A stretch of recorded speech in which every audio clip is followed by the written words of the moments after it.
Still grow up, but also protective. How do you balance that? Pretty easy when you have a family like this, with a cast like this. We all go out and do stupid things. We go to concerts, we like gossip, you know.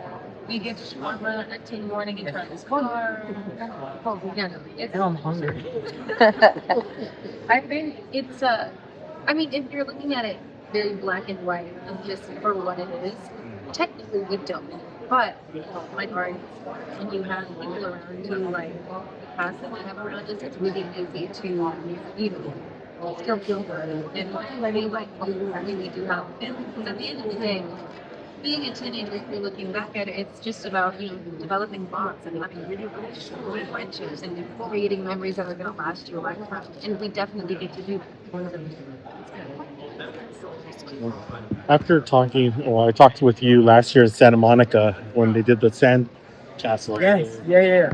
And looking what's going on with season 2, it just looks like the stakes are risen for everybody. What has it been like to be a part of the season now after first season 1 and really seeing the story evolve, and as you grow, your characters are growing with you?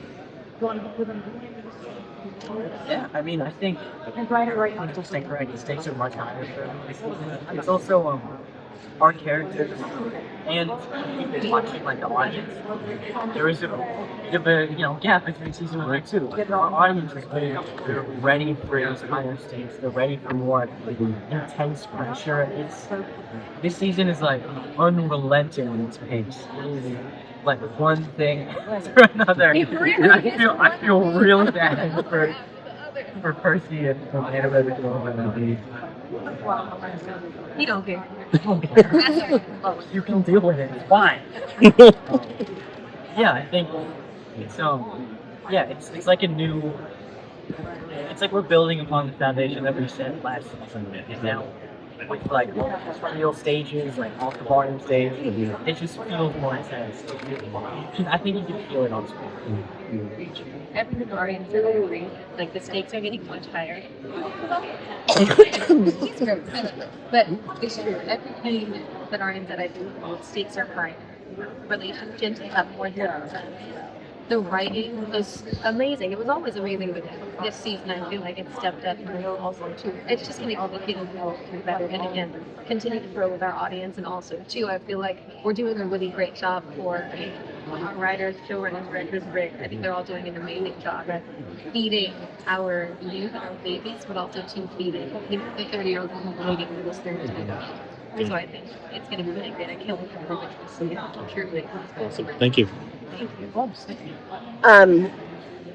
So season 2 is going to explore a lot more of Grover's bravery, and is there a particular heroic moment that you're really excited for fans to see that you think? A little bit. There's a few.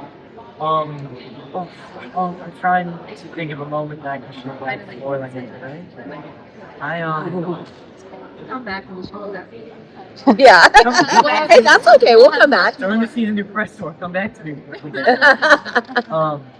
I would say, just generally speaking, definitely, you never really see Grover like fend for himself. In like he kind of hears his head through the door and he's like, "Is the fight over?"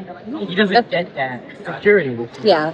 He is in the fight all the time. Yes. And I think there's a scene where otherwise entangled and he's kind of been bound, and he kind of has to like help get out of this mess himself.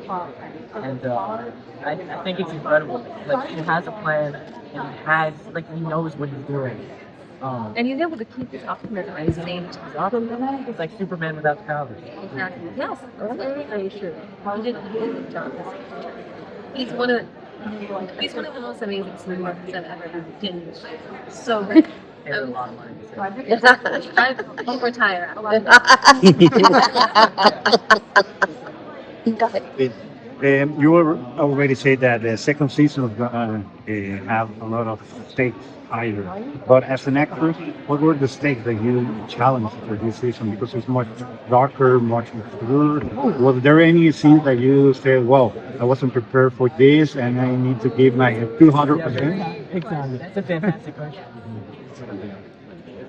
I don't think there was a scene where I was like, oh, I'm not prepared for this, but there was one. There's a couple for me. There was one scene where I don't know if I can talk about this actually.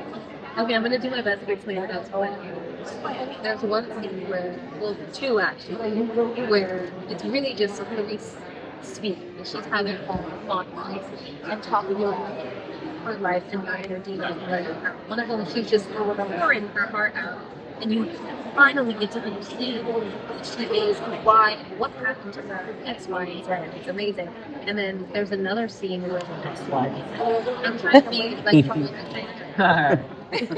but there's another scene where it's learning, like I said, she's learning to follow the own rights.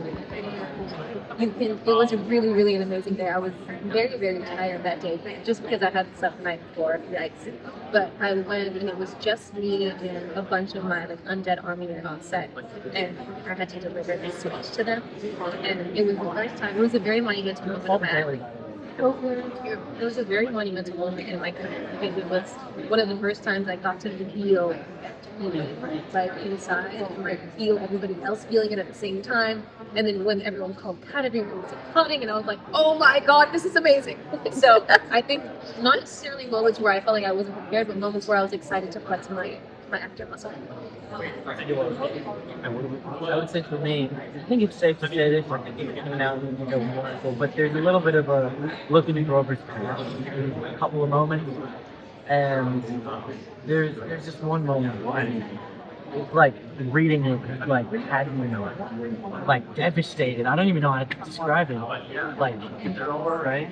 And it's the moment where Grover kind of has to find out that he failed as a protector, and he failed his quest, and he can't go look in Japan, and he just has to deal with the repercussions of his failure as a leader. And that was a rough day. Even it's one of those things where it's always, we say this a lot, nervous system. So even just talking about it now, I can remember how cold it was that day, and just remember all of it. It was a gnarly thing. And so I think, it kind of backs that question about Florida's vulnerability. It's one of those rare moments where it just kind of loses it a little bit. So in Hollywood today, there's a rising trend and pressure to turn content out faster and faster. And on top of it, with you guys being so young, there's that added pressure of not wanting to have that gap on the screen. Did you feel that pressure, or did your producers did you feel like at a time? There's demands behind the scenes constantly. That's a lovely question. I think there's definitely a bit of that pressure, but all of that pressure came from us. Exactly. I think It was all self-imposed. Yeah. For sure. I mean, Walker said this before, and fully as fans of the book, we don't want to watch a show where 20-year-olds are playing. It's 32. Yeah, and so we were also just itching to get back to work. That's also very true. I just really like doing it. All of that, I think a lot of that pressure was, as Dior said, self-imposed. Yeah, You gotta get back. Yeah, you gotta get back. You gotta do your stuff. I just want to get into it. And I think our producers did an incredible job of assuring us, this is Gonna be fine. Chill out. this is part of the plan. And it's better to take your time and put out a show that shows it than churn it out. And rush it. Yes, exactly. Much rather an amazing performance than but you can feel it when it's rushed. I mean, it's been short. I think that's why it's gone to the point where people are writing articles about it, because you can tell when something is rushed. Yeah. One thing that the shows do is take our time, stay true to form, and just put out the best thing that we can do.